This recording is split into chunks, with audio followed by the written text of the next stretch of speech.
गरुड़ जी को प्रेषित किया कि सुदामा जी जंगल में बेहोश पड़े हैं, उनको उसी हालत में उठाओ और ला करके मेरे द्वार पर छोड़ो।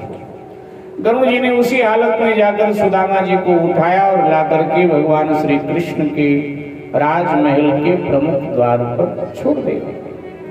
भगवान की घोषणा है कि तू आवे पग 8 तो मैं आऊं पग 60। सुदामा जी की मूर्छा दूर हुई।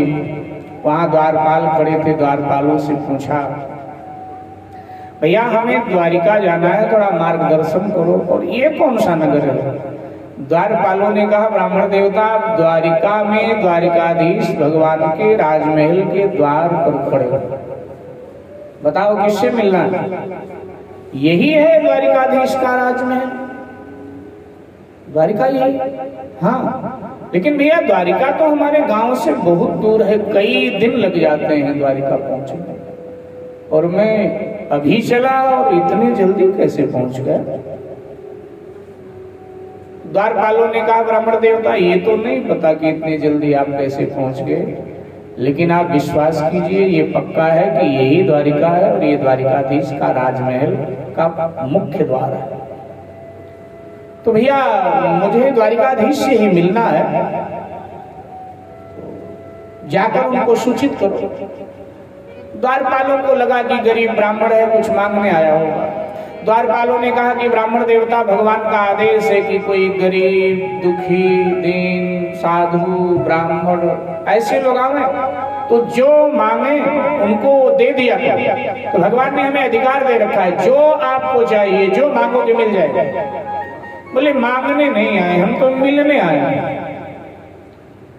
वेशभूषा से हम भिखारी जरूर लग रहे हैं, लेकिन हम भिखारी नहीं हैं, हम ब्राह्मण हैं, हम मिलने आए हैं। ब्राह्मण देवता छोड़ो इन बातों, हमें मालूम है सब, बहाने मत बनाओ। ऐसा कुछ नहीं कि वहां आपको ज्यादा मिलेगा यहाँ कम, वहां जो मांगोगे वहां भी मिलेगा, यहाँ जो मांगोगे यहाँ भी मिलेगा, क्योंकि भगवान का ही आदेश है।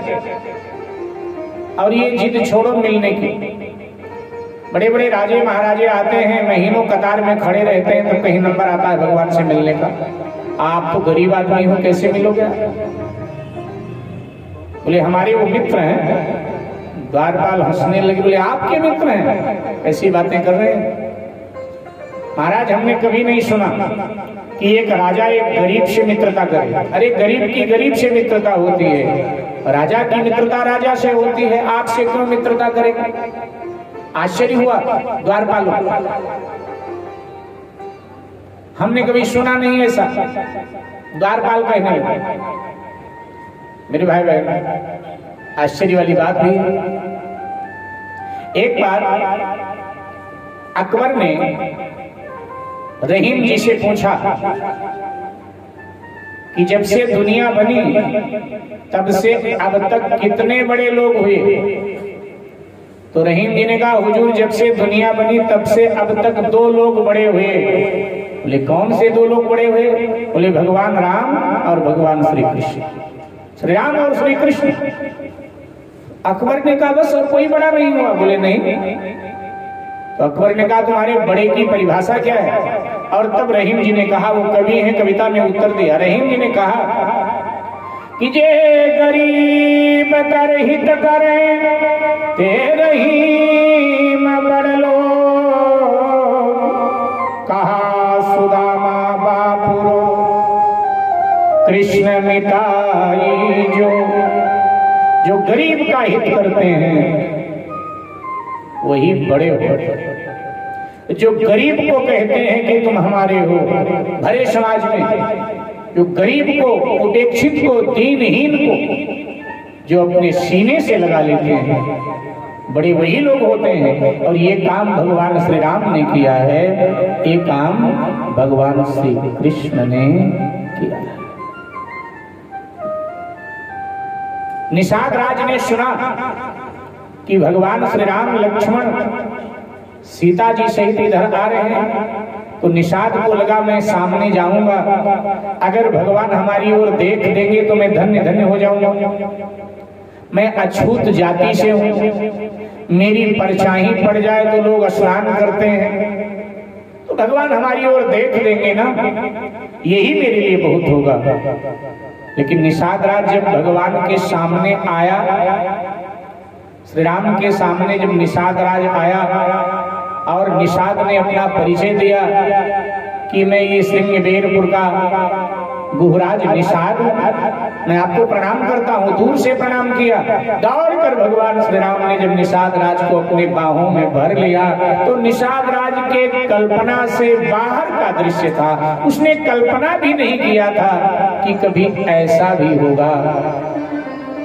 और निषाद कह देता है अब मुझसे श्रेष्ठ दुनिया में कोई नहीं, क्योंकि राम कीन आपन जबहि ते, अब भयो भुवन भूषण तबहि ते। मुझे श्री राम ने कह दिया तुम हमारे हो, अब मुझ जैसा कौन हो सकता। मेरे भाई सुदामा जी ने कहा देखो तुम्हारा क्या जाता है, जाकर एक बार सूचना दे दो द्वारिकाधीश को। आते हैं ठीक है, नहीं आएंगे तो मैं अपने गांव चला जाऊंगा, लेकिन मैं मांगने नहीं, मैं मिलने आया। जब बहुत आग्रह किया तब द्वारपाल भीतर गए। भगवान अपने रानियों के बीच में बैठे हुए मधुर चर्चा कर रहे थे। महाराज की जय हो। एक अजीबोगरीब ब्राह्मण द्वार पर खड़ा है, कुछ दे तो ले नहीं रहा है, कहता मैं मांगने नहीं, मैं मिलने आया हूं। और संबंध बता रहा है कि द्वारिकाधीश हमारे बचपन के मित्र हैं, हम दोनों साथ साथ पढ़े हैं। भगवान ने पूछा वेशभूषा कैसी है, नाम क्या है। महाराज क्षमा करें, वेशभूषा तो बिल्कुल फटी हाल है महाराज, सर पे पगड़ी नहीं है। उन दिनों पगड़ी अनिवार्य रूप से पहनते थे पुरुष लोग, सर पे पगड़ी नहीं, तन पर वस्त्र नहीं, पांव में जूती नहीं, भिवाइयां फटी हैं, पेट अंदर को धस गया है, आंखें अंदर को धसी हैं, शरीर में झुर्रियां पड़ी हैं। एक फटी सी धोती को कई परत करके जैसे तैसे अपनी लज्जा को ढक रखा है। द्वारपालों ने अपनी भाषा में कहा इसी से पगाना झगातन में प्रभु जाने को आई बस के ग्राम, इसी से पगाना झगातन में प्रभु जाने को आई बस के ग्राम। धोती फटी सी लटी दुपट्टी रुपाया रुपाना की नहीं सामा, धोती फटी सी लटी दुपट्टी रुपाया रुपाना की नहीं सामा। द्वार खड़ो दीजे दुर्बल देखी रहे हो चेती शोभा सुधाया विरामा, द्वार खड़ो दीजे दुर्बल देखी रहे हो चेती शोभा सुधाया विरामा।